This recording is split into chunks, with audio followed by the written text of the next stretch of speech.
Pues buenas tardes a toda la audiencia de Antidogma. Es un placer estar aquí el día de hoy con Francisco Morales, alias Francisco M, para la gente conocida, quien es mexicano oaxaqueño, de hecho, de origen, pero que actualmente radica del otro lado de la frontera, allá en el norte, en Estados Unidos, y trabaja precisamente en este lugar que se llama The Front, Arte y Cultura.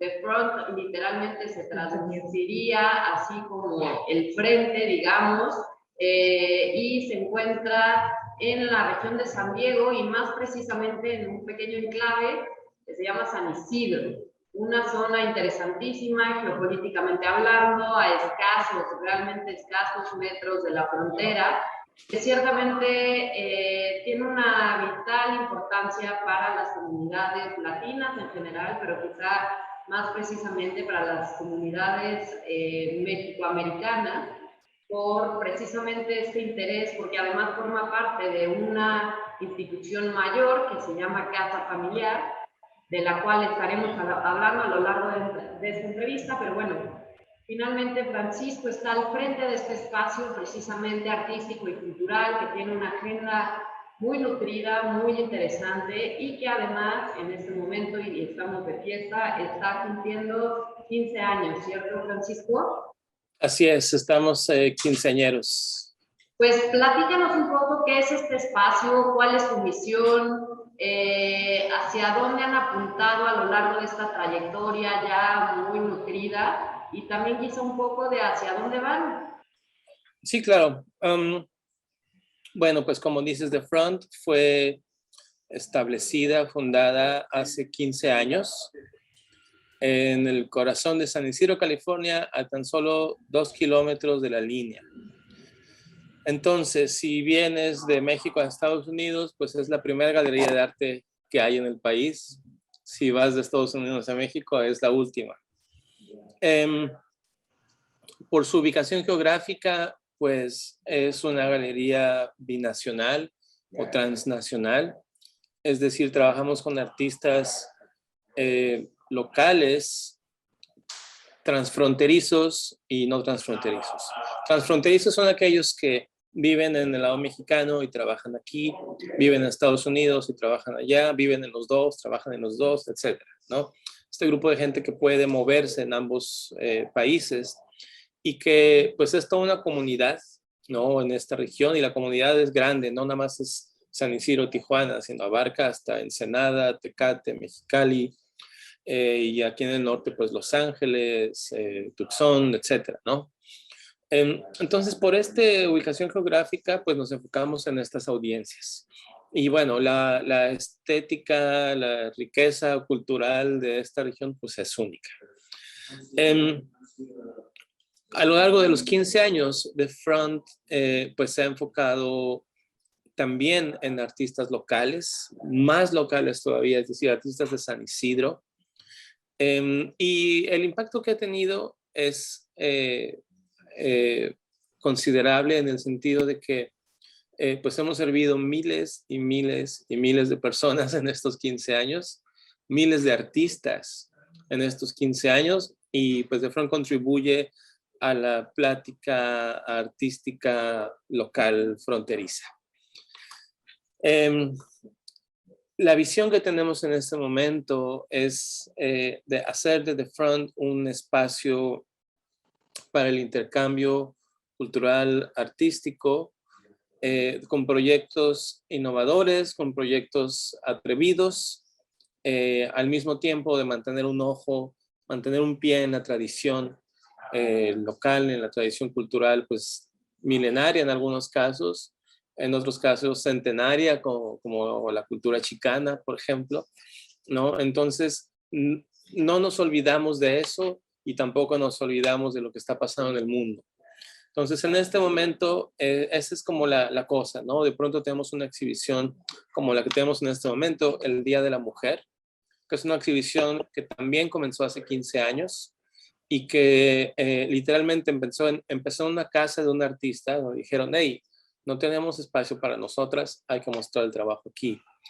Después se migró a The Front y la primera sesión fue hace 15 años y bueno, ya está una tradición en San Diego.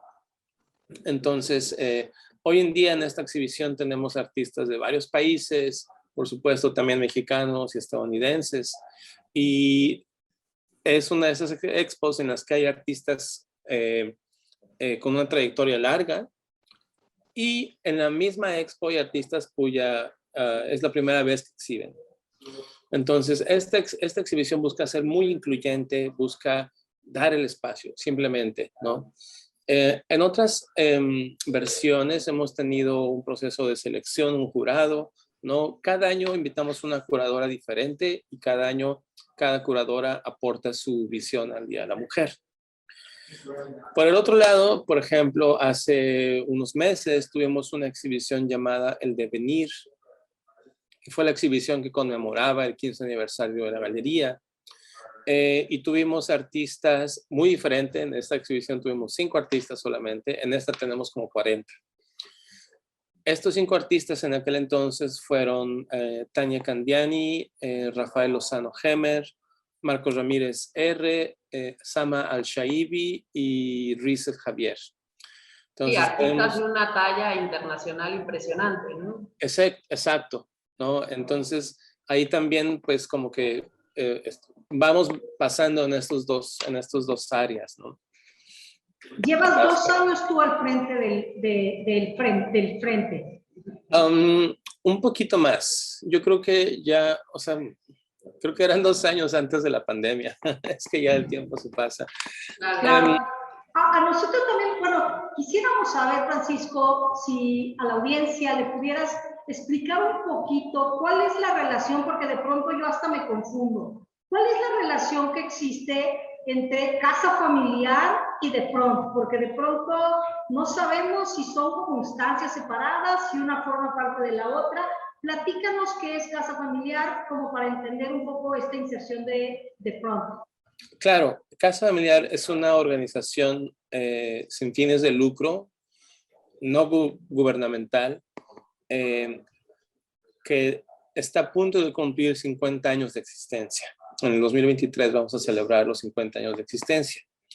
Esta organización se enfoca en proveer beneficios y servicios para personas de bajos recursos, principalmente locales de San Isidro y de la región. Y estos servicios que ofrece son desarrollo comunitario, servicios sociales, arte y cultura, justicia del medio ambiente, entre otros, ¿no? Entonces, Casa Familiar tiene proyectos como son ayudar a la comunidad a reconstruir el parque local, ¿no? Organizar a la comunidad, hacemos eventos del Día de Muertos, hacemos eventos de Thanksgiving, se tienen viviendas de bajo costo, se proveen servicios como traducciones y arte y cultura. Es decir, tiene una aproximación al desarrollo comunitario que incluye varias áreas de las ciencias sociales, pero también arte y cultura. Entonces, una visión holística de integrar todas estas cosas para un fin último, que es que la gente de aquí viva mejor. The Front, por lo tanto, es la rama, una parte de la rama de arte y cultura. En este momento, la parte principal de esta rama, ¿no? Aunque contamos con otro espacio que se llama El Salón, que solía ser una iglesia y ahora se reconstruyó y es un teatro estilo black box, estilo caja negra. Entonces ahí también estamos haciendo programación, conciertos, talleres, eventos comunitarios, etc. Esa es la relación entre Casa Familiar y The Front. Y Francisco, evidentemente va con toda la, no jiribilla, sino con la intención de pronto despabilar a esas mentes que dicen, de provocar un poco esas mentes que dicen, no, arte y cultura quedan en el último escalón de nuestra pirámide de cosas importantes para eso, apoyo a comunidades, desarrollo, bienestar. Y aquí es claro que Casa Familiar y por ende The Front tienen esta clara misión en donde están al centro, tanto arte como cultura. Platícanos sobre de ello. ¿Qué resultados concretos ven ustedes en estas comunidades en las que se mueven? ¿Y por qué de verdad hay que empujar e impulsar arte y cultura para realmente, pues no sé, la reconstrucción del tejido social y eso, en un sentido, como tú bien dices, holístico, de un desarrollo y un bienestar social? Sí, bueno, pienso que el arte en general es una especie de conversación que tiene la sociedad, ¿no? Es decir, el artista puede hacer una obra sobre la inmigración, por ejemplo, ¿no? Y realmente es poco, digamos, lo que la obra va a hacer para que se apruebe una ley, ¿no? Sin embargo, el impacto es otro, y es que se empieza a hablar de este tema y se habla desde una visión crítica y se discute desde varias aproximaciones, porque de pronto hay más artistas hablando de ese tema y de pronto hay una exhibición hablando de ese tema y de pronto hay un performance y lo capta la televisión. Es decir, el arte apoya en la generación de conocimiento y en la discusión general de la sociedad, ¿no? Ese es un impacto que no es muy directo. Es decir, ves la obra, platicas de ella, vas y le cuentas a alguien, la compras, la ves, le das like en Instagram, etcétera, y ya se está generando esta discusión.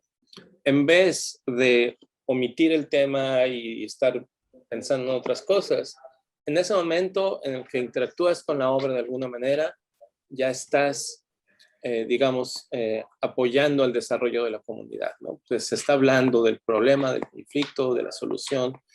Entonces, ese es un impacto muy directo que tiene el arte y cultura. Digamos que todos los temas que se hablan en estas exhibiciones, pues se vuelven la conversación, ¿no? La conversación que está teniendo la comunidad en este momento.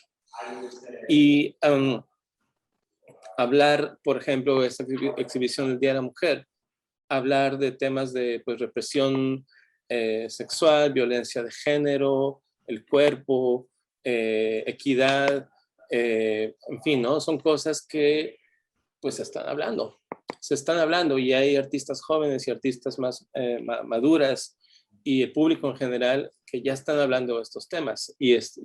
O sea, te digo que puede venir una niña de 8 años y entrar a la galería y ver que alguien está hablando de sexualidad, de bisexualidad, homosexualidad, ¿no? Y son conversaciones que ya se tienen.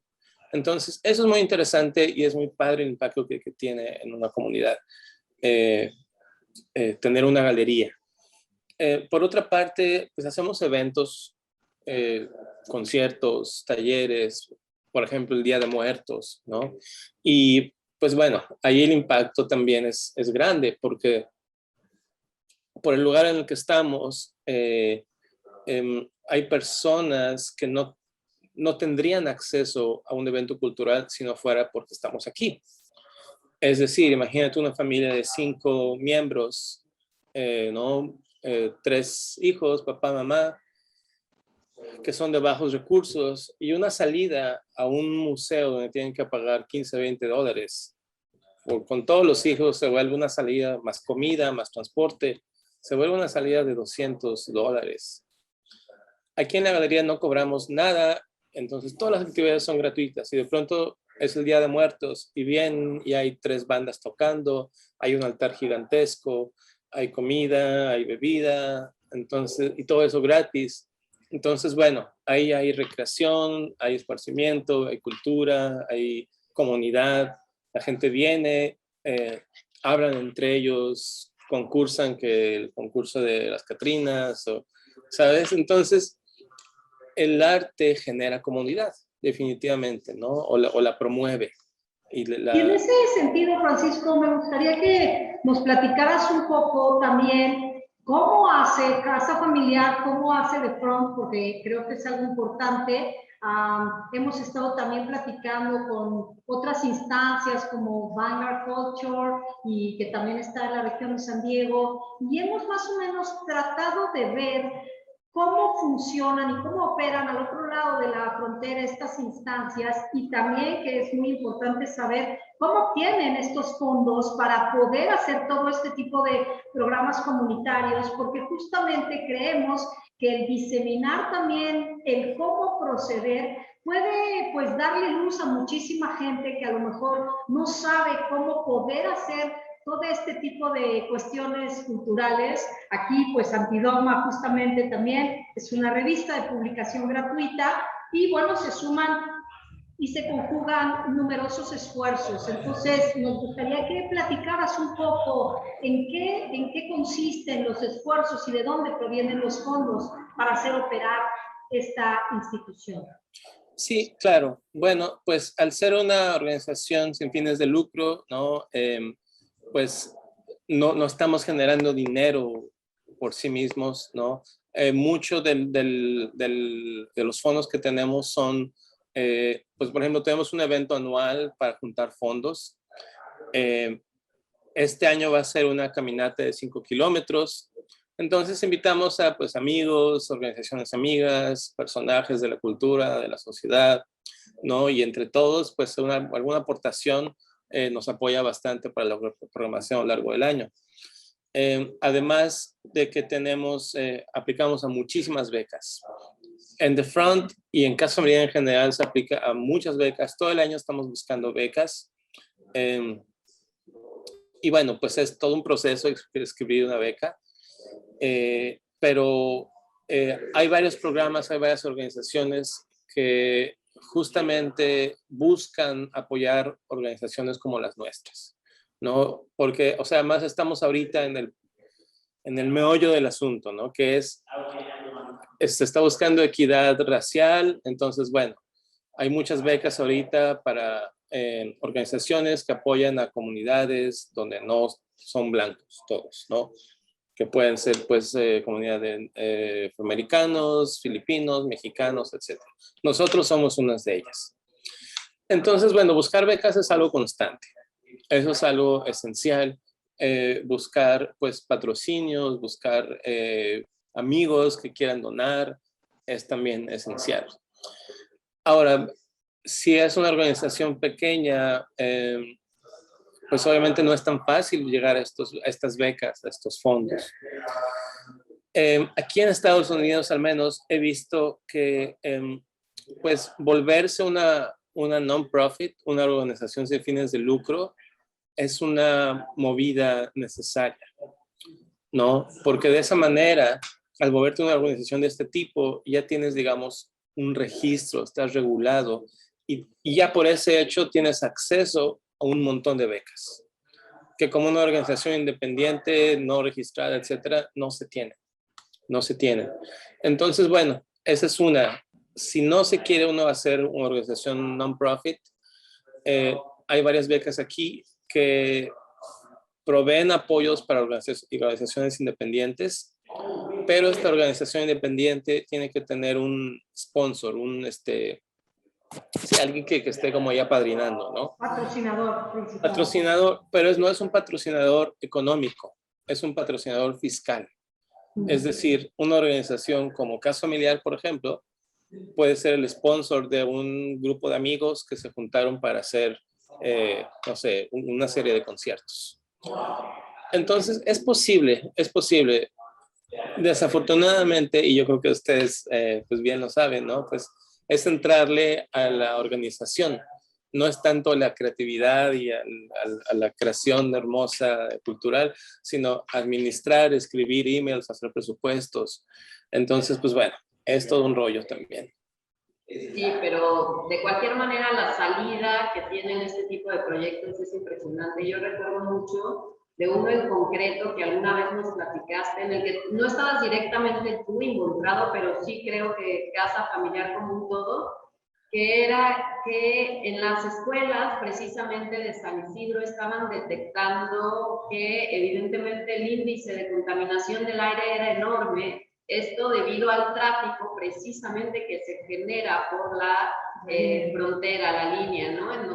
Sabemos que las filas son de locura, de 3-4 horas, y están los coches detenidos emitiendo estas cantidades de contaminación impresionante y que ciertamente de pronto poco se habla de todas estas consecuencias, y repito, el concepto que usaste, desde una perspectiva tan holística, ¿no? Porque la calidad de vida es esto, o sea, bueno, tiene que abarcar tantas aristas, y recuerdo que había esta preocupación concreta por tratar de pues, ver qué se hace. Entonces, ciertamente, desde la preocupación ecológica, desde la preocupación cultural, desde la preocupación por la comunidad, desde tener en cuenta el enclave particular en el cual están trabajando, es una riqueza fascinante el pensar que todas estas cosas pues están ahí presentes, ¿no? En ese sentido, pues quizá yo quería apelar, porque esto es importante hacerlo, este próximo número nuestro, en el cual va a aparecer esta entrevista, que es el número 6, va a concentrarse en hacer un análisis de las herencias culturales inmateriales y la manera en la que éstas sobreviven y se transmiten a lo largo del tiempo mediante soportes artísticos, ¿no? En todas sus diversidades.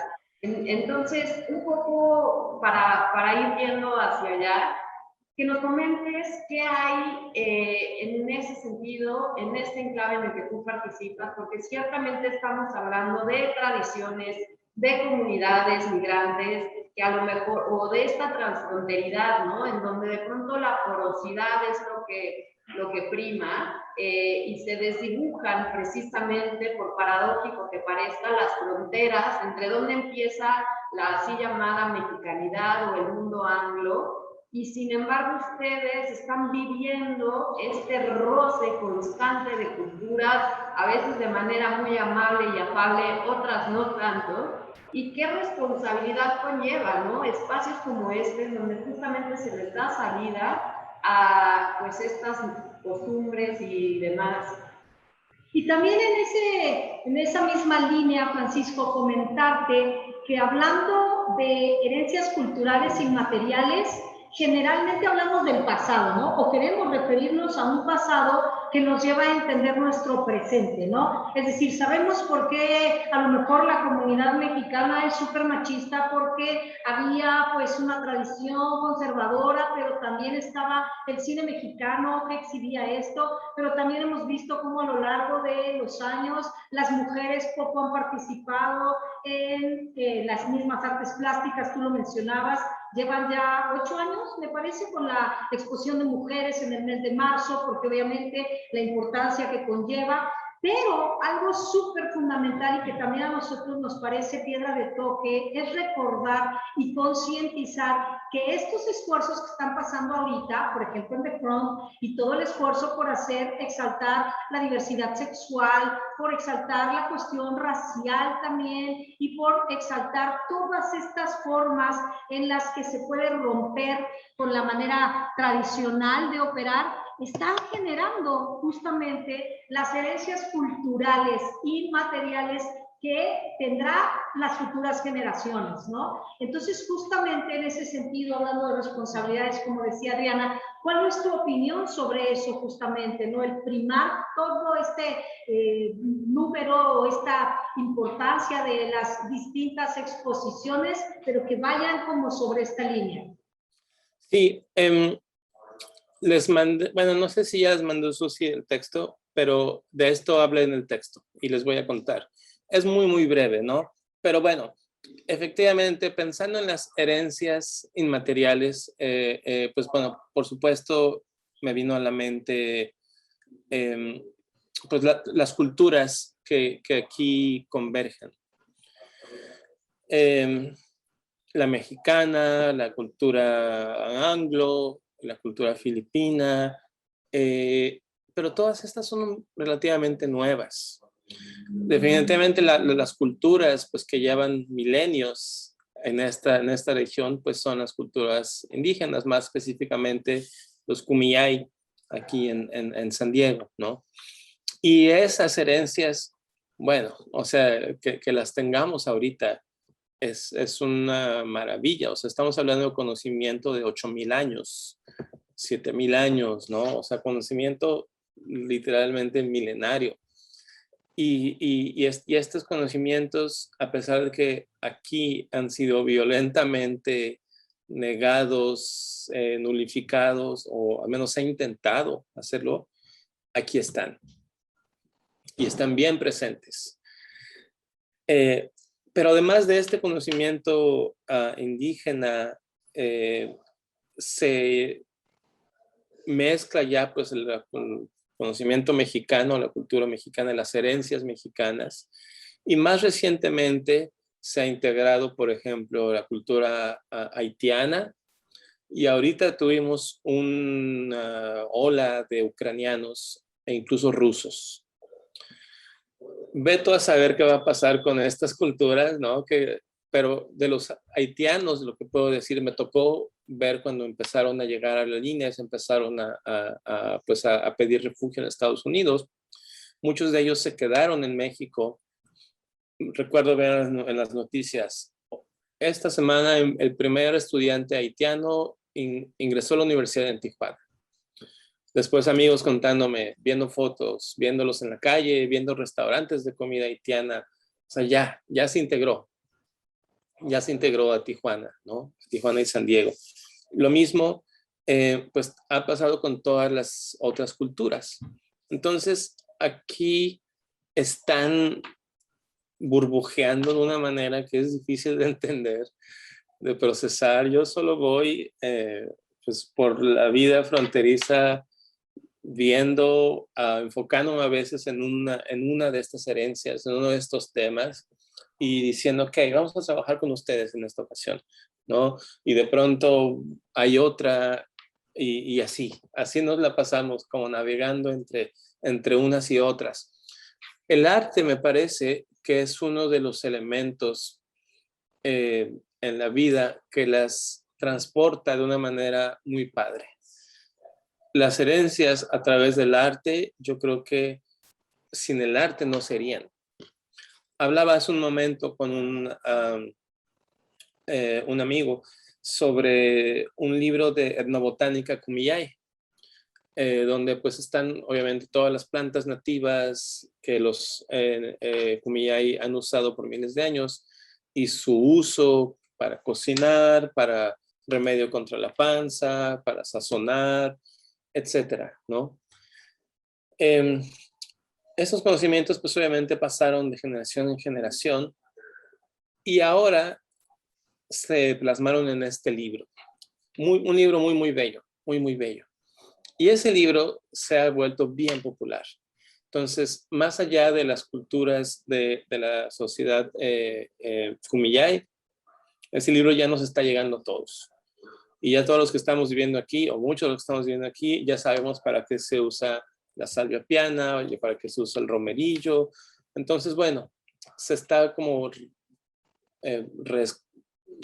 significando, reburbujeando todas estas herencias y culturas y cargas, ¿no?, que trae cada quien.